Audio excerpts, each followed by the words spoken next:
जब मान्यवर श्री कांशीराम जी जीवित थे और हरियाणा प्रदेश में आते थे, आप लोग बड़े दुखी थे कि हमारे पास रोटी रोजी के साधन नहीं है, हमारे पास खेती करने के लिए ज़मीन नहीं है।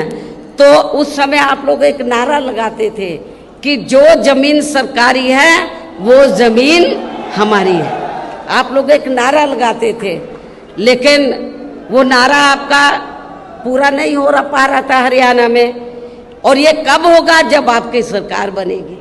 लेकिन जब उत्तर प्रदेश में 4 बार हमें सरकार बनाने का मौका मिला, तो उत्तर प्रदेश में हमने बड़ी संख्या में लाखों लोगों को, जो दलित वर्ग के लोग थे और जो गरीब लोग थे अन्य समाज में, उनको हमने किसी किसान भाई की 1 इंच भी जमीन छीनकर हमने भूमिहीन लोगों में नहीं बांटी थी, बल्कि सरकार के पास जो खेती करने के लिए सरकारी जमीन खाली पड़ी थी, उस सरकारी जमीन के 2-2, 3-3 एकड़ के पट्टे काटकर हमने भूमिहीन लोगों को, जो गरीब लोग हैं, भूमिहीन लोग, जो दलित वर्ग के लोग हैं, उनको खेती करने के लिए हमने फ्री दी।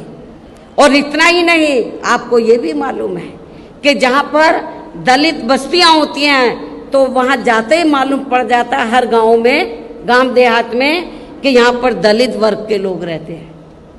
क्योंकि जो भी पार्टियां सत्ता में आई, उन्होंने आपकी दलित बस्तियों को विकसित नहीं किया।